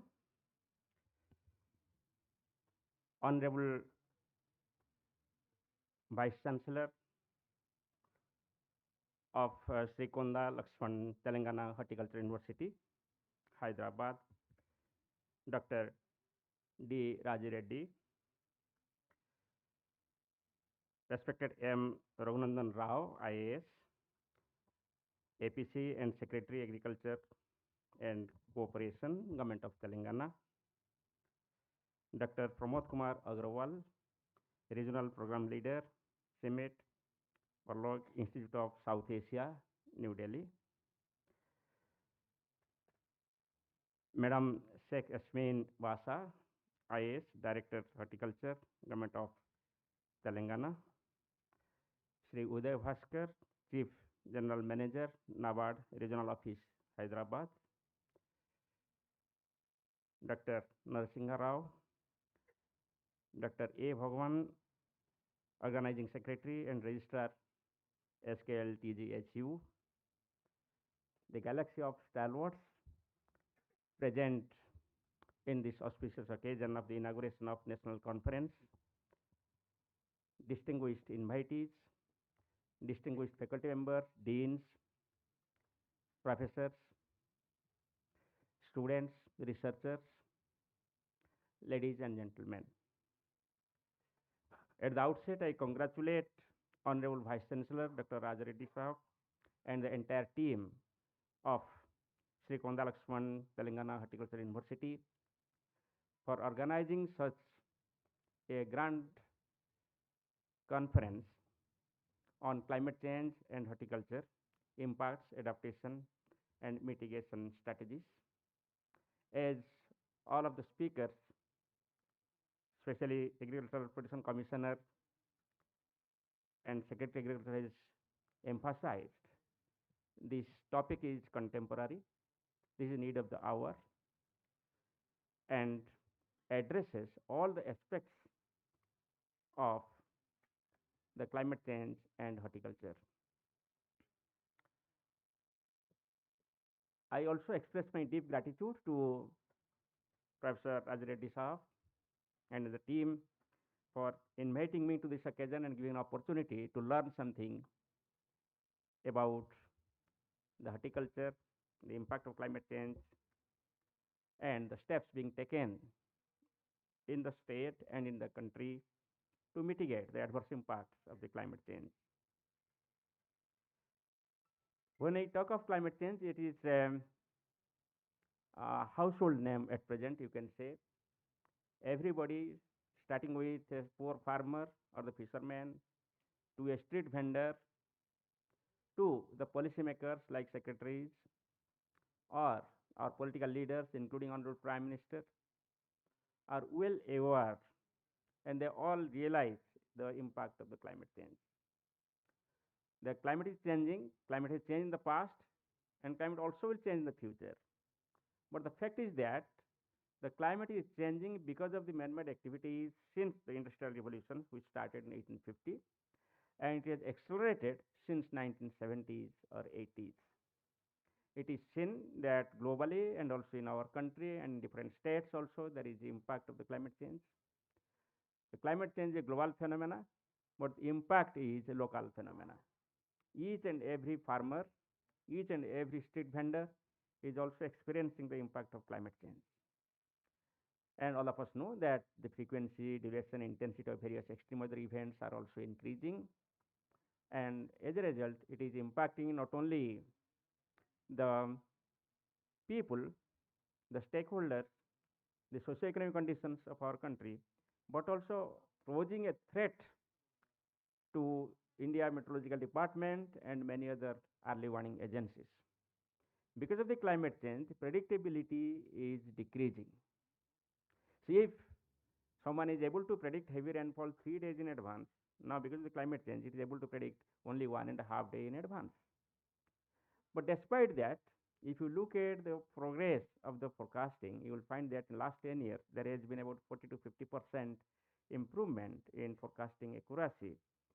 And as a result, it has helped in preparedness, prevention, and mitigation measures.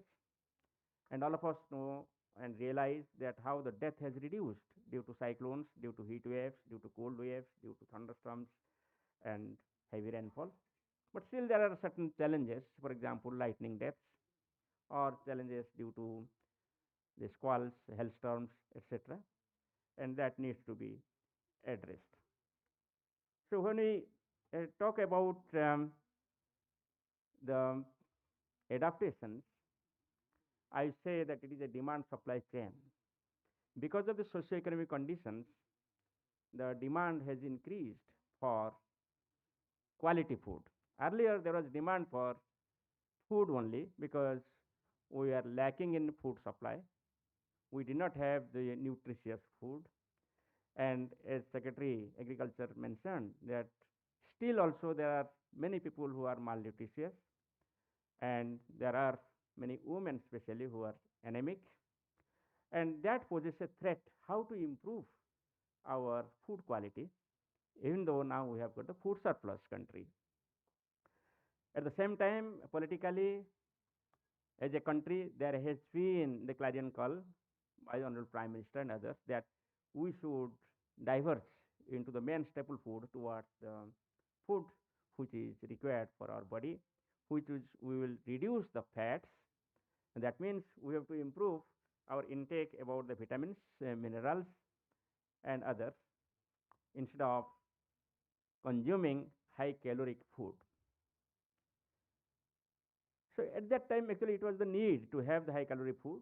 We are facing the floods, we are facing the droughts, and we are not able to cope up with the food required. So therefore, we went on consuming more rice. Now also we consume more rice, or in northern India more wheat. But now the time has come that we should diversify, and we should go for the vegetables, the fruits, which can be at least 1/3 to 50% of our consumption. So gradually this demand is also increasing. Now many people are also avoiding taking rice because of many diseases or whatever it is, or apprehending some diseases. I feel that especially the diabetic patients. And similarly also people are avoiding taking the direct wheat. They are going for millets or some other varieties where you can have less gluten, etc. So therefore there is a huge demand for the vegetables and fruits and flowers also. You can say there are certain flowers which are also consumable. And looking at that, we should be prepared to meet these demands. So it is a demand supply chain. So we as the academicians, we as the R&D institutes, we as the policymakers, planners, we should plan, and already we are planning, but we have to accelerate our plan to bridge this gap between demand and supply, and we should plan towards that. So when we say towards that, there are different aspects. So there is aspect of, in the absence of climate change even, there are aspects that if you are producing the vegetables or the fruits, that should be sustainable, that should be durable, so that it can be consumed later on if we keep it. So there should be certain arrangement towards that. It is a policy decision we all take at the state level and the central level. The second point is that the food which we generate nowadays, it should be consumable in the sense that its value is more as compared to the inorganic infusion, what we do in the agriculture or horticulture today. So organic farming has come off a long way, and for this purpose, we have to think about that, so that our body does not consume so much of chemicals, directly or indirectly. The next point is that there is the impact of the climate change, as we know, that we have to adapt the certain practices which can help us to sustain our horticulture farmers' job. Organized horticultural farming is still very less if you compare with the large-scale agricultural practices like rice and wheat. So when we think about that, we have to support them in each and every step. So we have to support in terms of the sustainability of their farming. We have to support instead of the multiple farming at the same time. We have to support the diversification of farming. The area which is under the cultivation of the major crops has to be diverted into the horticultural crops. So towards the directions, I am sure the Sri Konda Lakshman Telangana Horticulture University has taken up many such steps with respect to various aspects of horticulture, even floriculture also. And I came to know yesterday that even the management, post-harvest management is being addressed by the Horticulture University. Therefore, I congratulate all the faculties, experts, scientists working in Horticulture University for their immense contribution towards this direction, so that horticulture can be a good livelihood for exports. We can export. The major threat which come up towards horticulture is the disasters. And especially if there is a heavy spell of rain, sometimes you will find that the vegetables like say bitter gourds or the other vegetables which we consume day-to-day basis are getting affected. And a poor farmer, if he is not aware that there is going to be heavy rain during next 1 or 2 days, so he or she may not be able to harvest those horticultural products. As a result, for even so green vegetables, leaves, what we take also, that also gets affected because of these heavy rain, etc. And the similar also temperature and wind speed, wind directions, moisture, etc. So looking at all these directions, there has been new initiatives by the Minister of Arts Sciences, India Meteorological Department. We are extending, or we are requesting to work together with the horticultural universities, R&D institutes, and organizations, so that we can take off all the R&D aspects and address the requirement of farmers. So Secretary of Agriculture has told a very important point that we should keep farmer in our front while planning, or while advising, or while taking any actions for the benefit of the farmers. It should be farmer-centric. So considering that, the first and foremost thing is that the information generated should reach out to the farmers. So there are mass media communications like All India Radio, Doordarshan, newspapers, etc. But due to this climate change effects, there could be sudden rainfall sometimes. There could be sudden thunderstorms and lightning. And more farmers are dying because of the lightning. So taking into consideration that, our information should reach to them in such a way that they can get it immediately, to take immediate actions so as to save the life and livelihood, and also to maximize the products and the interventions for the various types of horticultural products in terms of input cost. So I find that we can minimize the input cost, we can maximize or optimize the various practices with respect to horticultural crops, and also we can increase the yield. So by that way, in these three aspects, we can increase the income of the individual farmer, and also we can provide the support to the society and the income from the agriculture and horticulture for the nation building. So as far as India Meteorological Department is concerned, yes, we started supporting agriculture in 1945. So we have come up a long way. So at present, you will find that we are providing our agrometeorological advisory services that includes horticultural services. And I was told that around 75 variety of horticultural crops and agricultural crops are getting benefited through the agrometeorological advisory services. And we took a survey, and that survey was conducted in an area where there is no irrigation, the area where it is the BPL farmers, that means the farmers in below poverty line, and also the farmers which have the marginal land holding, that means they have the lands of less than 2 acres. So we found that if a farmer he or she is gaining at least 12,000 rupees per year. So you may tell that 12,000 rupees is nothing, and it is a small amount. No, it is not a small amount for a poor farmer. It can help to repair his house, or it can help to protect the clothes. It can entire non-irrigated area, and all these BPL family farmers, it becomes around 30,000 crores. It is an independent survey taken up by the National Center for Applied Economic Research. So this promises us that if we can reach out to each and every farmer, if we can develop the services as per the requirement of the farmer in consultation with the farmers, then we can go a long way. And these farmers, what we have considered, it is just 10% of the farmers. So 90% farmers, if you can reach out, we can provide this information as per their requirement, as per their vegetable crops, as per the stage of the crop, then certainly it can help them to maximize the gain. So towards this direction, what we have done actually, the agromet advisory services at present are being developed based on the multimodal ensemble. So it is not dependent on one model. So considering the multimodal ensembles, we minimize the uncertainty. We take care of the uncertainty, and a consensus forecast is generated for each parameter which affects the horticultural crop or agricultural crop. It includes the maximum temperature, minimum temperature, cloud cover, relative humidity, wind speed, wind directions. At the same time also, we have come up with the hazards. And these hazard information is provided in a nowcast every 3 hours, and also medium range up to 5 days. And these informations are being communicated apart from mass media nowadays through the mobile app. We have got a Meghdut mobile app through which information goes in local language at the district level and the block level. Now block level information is generated for each and every block, 7,000 blocks, and agreement advisory services for 3,100 blocks are being provided.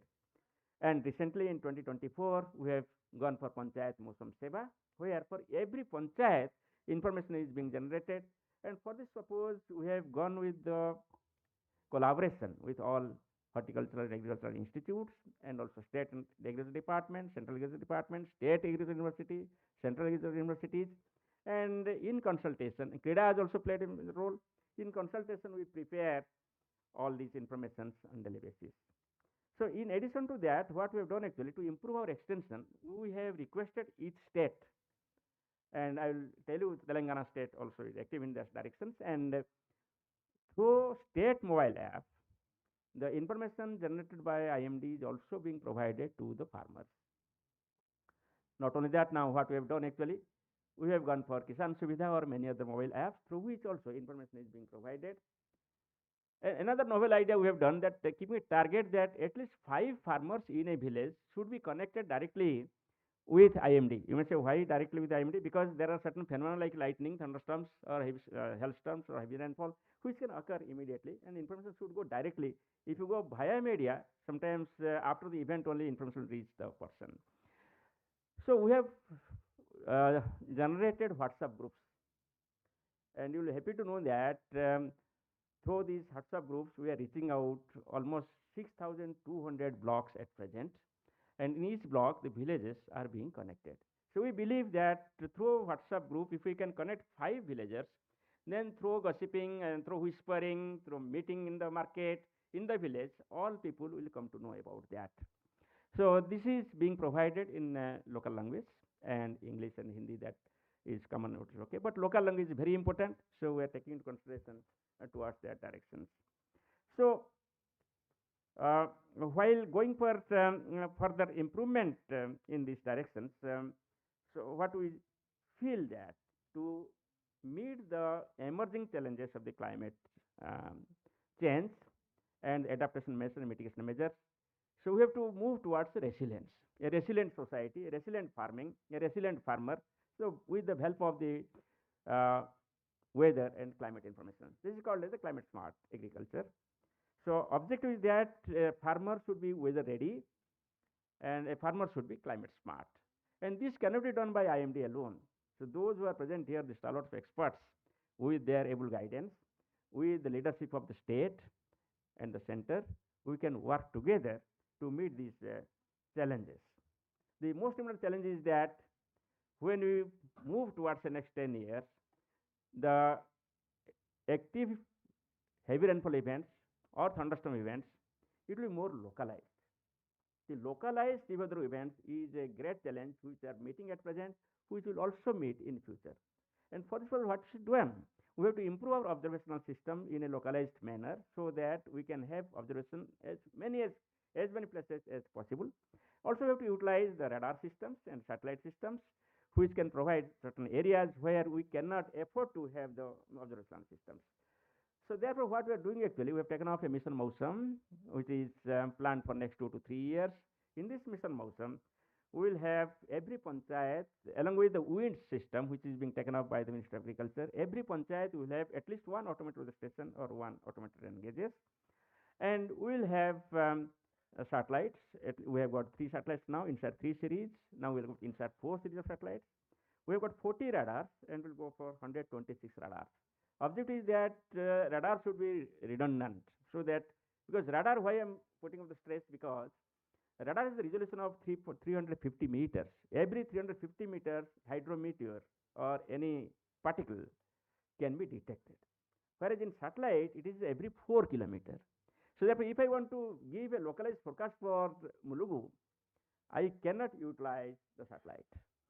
So radar can help in identifying what is happened, whether it is happened in Mulugu or it is happened somewhere else. So radar provides that because of that. And the second point is that radar looks from the below. But satellite looks from a distance of 36,000 kilometers. So therefore, resolution is quite less and clarity is less. So third point is that radar data also can be assimilated along with the satellite data. And at present, we are assimilating satellite data in our numerical models. With radar data, we can assimilate and provide the better forecast. Forecast accuracy can improve by 10 to 15% that we are planning by 2030 because of this augmentation of the observational systems. In addition, also, we want to understand the entire 3-dimensional structure of the atmosphere. So that we are putting up wind profiler and microwave radiometer, and it is being put off all across the state, including Telangana. So therefore, certainly Telangana state will have our prime focus with respect to the establishment of radars, wind profilers, micro radiometers. Already Telangana state is in advanced stage with respect to the automated weather stations, but whatever we are planning also, that will augment the automated weather stations and automated rain gauges. So as far as information dissemination is concerned, not only it should be one-way traffic, we should have the two-way traffic. So we have to develop a system where the farmers can directly give the benefit on real time, and these informations can be factored into in the same time to take into consideration the requirement of the forecast, early warning and advisory services. So therefore, there is still scope to work together, all the institutions involved here, and Telangana state can be a role model to provide the better information services to the farmers, especially the horticultural farmers, and it can lead the nation in terms of the societal benefits and economic benefits out of the services being generated jointly by the state and central organizations, state government, central government. Secretary Saab is here, and I am here. We can go for further collaboration. We are already collaborating. I should express my thanks and gratitude to the state Agriculture Department and Telangana State for their wholehearted support and contribution towards the growth of meteorology and weather services. And I am sure that in future also we will work towards this direction. Here, I just want to say that IMD has got two important strengths. One is, all of us know, that is the nodal agency to provide the weather monitoring services, forecasting services, early warning services. In addition, there is another one, that is the climate services. If you want to make it climate resilient, you should have, Agrawal Sahib is here, He has also done a lot of work about the climate hazard and vulnerability. So we should know with respect to specific horticulture, what is the hazard and vulnerability in a particular village or in a particular panchayat or in a particular tehsil or block. So that study is essential so that you can have the knowledge risk. Once you have got knowledge risk, that knowledge risk can be utilized for improving the impact expected and action to be taken by each and every farmer. Because there is a huge difference also, even if you go from one village to other village. So this is one thing we can work towards that, and there it needs research. It is not simply weather and climate, it is the socio-economic conditions, it is the geospatial data, which will be needed for that to improve this impact information generation and risk assessment for each and every village in the static form, and then finally in a dynamic scenario we can generate on day-to-day basis and can be provided to. Okay, so here lies the opportunity for academic R&D institutes and especially the Srikonda Laswan Telangana Horticulture University. The second point is that we have a strength in terms of we are 150 years old. So you may feel that old is gold, it is right. At the same time also you may feel that behind, it is old organizations and what is the strength actually, it has become old. No, it is not like that. Even if we are old organization, if you take the average age of India Environmental Department, it will be around 40. So we are young, energetic, and we are anxious to work with various organizations. So it is because we have got the past knowledge. It is a powerhouse of knowledge with respect to agriculture, horticulture. I told you it has come up from 1945. Second point is that we have got knowledge about the weather and climate. We have come up lot of data. We have got the digital data from 1901. You can utilize this data, especially the students, the researchers, practitioners, those are present here. They can utilize IMD data. And I am assuring you from this dais that we will provide you free of cost data. You utilize our data. We have made it open.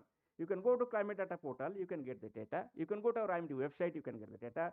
If you are facing any problem, you can write to us. We will sort out the problem. We will ensure you that data are provided you free. But this data should be utilized for research purpose. The data should be utilized to develop some kind of tools. You may develop a mobile app, for example. You may develop some kind of application tool for a particular village. That will help the farmer. So for this purpose, for example, you may prepare, for example, mustard, or for cotton, or some other particular agriculture or particular horticulture. You may be interested to provide this information, which is not at present being generated. It is a generalized information being generated by IMD, which is going to, and experiment together. We can prepare the information very specific to a specific agriculture. So that is possible. That is a huge scope for agriculture and horticulture research and development towards these directions, and we are willing towards that. And finally, the Panchayat Mosam Seva, what I told you, if you are interested to know what is the weather for next 10 days, please write your Panchayat name, you will get a forecast. Please write otherwise your PIN code, you will get a forecast. Please write your block name, you will get a forecast. Tahsil name, you will get a forecast. District name, you will get a forecast. If you do not know anything, go to our mobile app Mosam, click anywhere approximately where you want, you will get a forecast. And if you are so educated, you can write latitude, longitude, also you can get a forecast. So what we are trying actually, we are trying to reach out to the common man. The common man can access our mobile app or website, can get the information of his or her choice. The information is provided every hour up to say 36 hours, every 3 hours up to 5 days, and every 6 hours up to 10 days. And beyond that, also we have got extended forecast issued every Thursday, valid for next 2 weeks. And this information can help you to plan what is to be done of sowing, whether you will go for sowing or whether you go for harvesting during next 15 days. That can help you by utilizing, okay, this one. Then in addition, we have got the seasonal forecast. For example, this year we told that there will be very good rainfall activity. Okay, and we told that starting from Andhra Pradesh, South Odisha, Telangana, up to Vidarbha and towards Maharashtra, that is coastal Karnataka and Konkan area, there will be excess rainfall activity.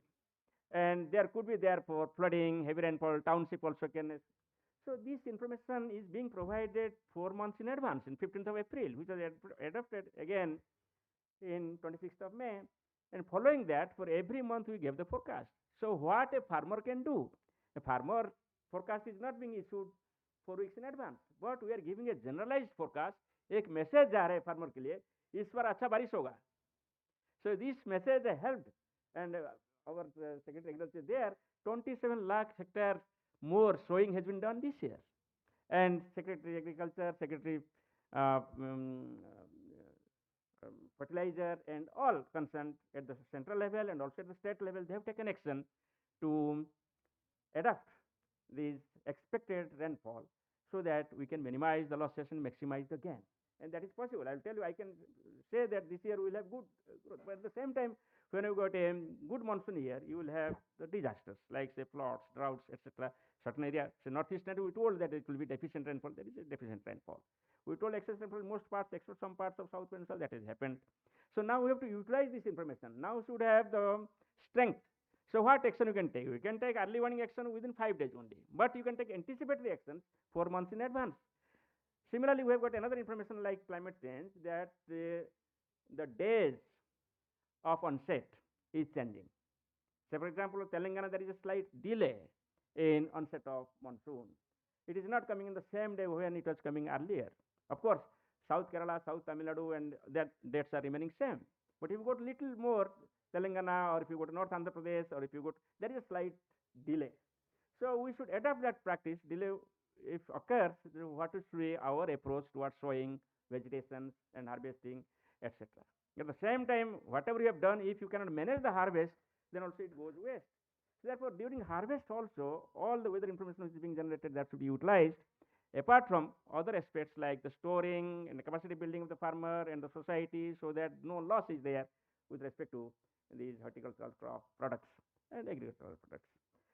So with this, what I want to say, that there is a huge scope to adapt and mitigate the various adverse impact of the climate change. And I am sure that as in the past year, we have overcome the various challenges, and we have shown that the food production can increase, weather forecast can improve, it can help the society in terms of the agriculture. Despite the threat from climate change, in future also, we can demonstrate so, if we work together, if we plan together, and if we execute together. I am sure our farmers also are gaining their knowledge, they are responding, they are working. The response action from farmers has also improved over the years. Every hundi is getting information, I just informed to tell you. So with this, I am sure that not only our farmers, but the entire country will benefit from the various adaptive and mitigative measures being taken up, the strategies being developed at the state level and the central level.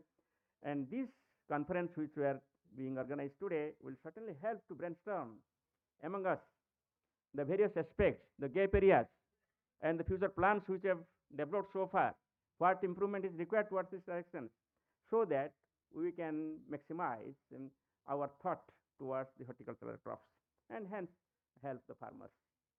So I thank once again the organizers for giving me the opportunity to speak on this occasion. And I also express my highest regards to all the stalwarts present here. And I congratulate Special V.V. Ramanathav Saab for his contribution and writing a poem on me. Thank you very much. So wish you all the best. And I'm sure the recommendations taken out from this conference will be utilized by all of us. And certainly we'll take actions on the recommendations. Thank you very much. Thank you, sir, for your inspiring address, highlighting the impact of climate change and emphasizing climate resilient practices. And thank you for enlightening the gathering on the role of IMD and making us aware of how to explore and utilize the weather data for weather casting. So thank you once again, sir, and a big round of applause to our Honorable Chief Guest, the program with a short vote of thanks followed by the national anthem. I would like to invite Dr. D. Lakshminarayan, sir, Director of Research, to propose vote of thanks. Good afternoon to all. On behalf of Sri Konda Lakshman Telangana Horticulture University, it is my proud privilege to propose the vote of strategies ClimaHeart 2025. At the outset, I extend my deepest gratitude to our chief guest, Dr. Mrutyunjay Mahapatra sir, Director General of Meteorology, IMD, Government of India, New Delhi, for gracious this occasion with his esteemed presence and delivering an inspiring inaugural address. Sir, your insightful message has set the right tone for this conference, sir. Thank you, sir.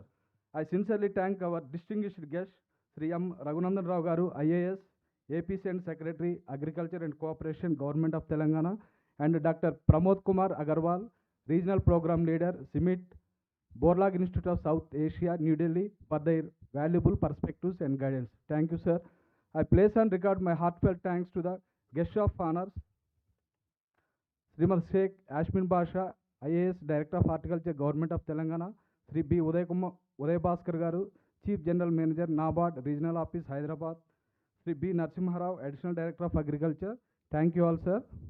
My sincere thanks to our Honorable Vice Chancellor, Sri Konda Lakshman, Telangana Horticulture University, Dr. D. Rajareddy Garu, for presiding over this inaugural session and for his constant leadership and support. Thank you, sir. I extend my appreciation to Dr. A. Bhagwan, Organizing Secretary and Regional Registrar, SKLTGHU, for his warm welcome and tireless efforts for this conference. We gratefully acknowledge the support of our collaborative partners, the Ministry of Earth Sciences, Government of India, NABARD Regional Office, Hyderabad, Dr. Rajendra Prasad, Central Agricultural Institute, Bihar, Department of Horticulture, Government of Telangana, for joining hands with our university to make this event a reality. A special word of thanks to the platinum sponsor, Department of Agriculture, Government of Telangana, gold sponsors, TG Oilfed, Government of Telangana, Coromandel International Limited, Hyderabad, and silver sponsors, TG Online, Netafim, Dana Crop Sciences Limited, Blend Colors, Pasura, FAS, IFCO, and Kapila Gross, whose generous support has enabled us to successfully organize this national event. I extend my sincere gratitude to all the keynote and lead speakers for their gracious presence in this two-day conference, which adds great strength to this event. I take this opportunity to acknowledge the gracious presence of several eminent retired professors and stalwarts in the fields of horticulture and agrometeorology, whose lifelong contributions continue to inspire us. I also extend heartfelt to the publication committees and the contributing authors for their dedicated efforts in bringing out the conference publications and souvenir. I wish to place on record our gratitude to the conference organizing committee members, faculty and staff of SKLTGHU, as well as the head and staff of Forest College and Research Institute, FCRI, for their meticulous arrangements and untiring efforts in hosting this conference. We also sincerely thank the press and electronic media fraternity for giving wide coverage of this conference to the larger public. Finally, I convey my gratitude to all the scientists, researchers, industry representatives, progressive farmers, delegates, and participants who have gathered here from different parts of the country.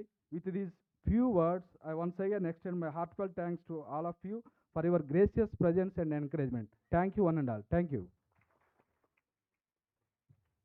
Thank you, sir, for your elaborate vote of thanks. We'll conclude this inaugural program with national anthem. Now I request all to please be standing for the national anthem.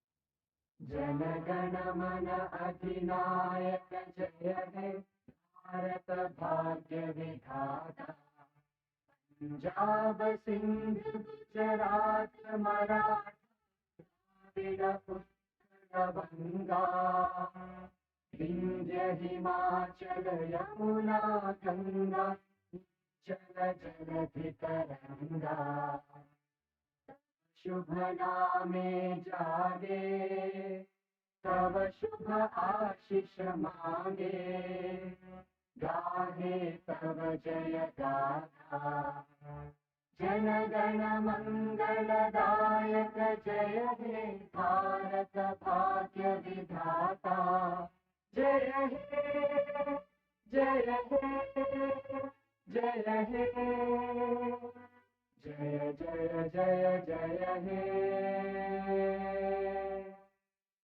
Thank you all. With this, we conclude the inaugural program of this two days national conference. I thank every one of you for making this program a grand success, and special thanks to our chief guest as well as distinguished guests. Now I request all to please join for high tea, which is arranged at the ground floor, in the ground floor. So please, I request all to join us for high tea in the ground floor for 15 minutes, and the technical session will begin after the high tree. And I request all to please reassemble here only after the high tea within 15 minutes, please. Already we are running short of time. So please, I request all the students, delegates, participants to reassess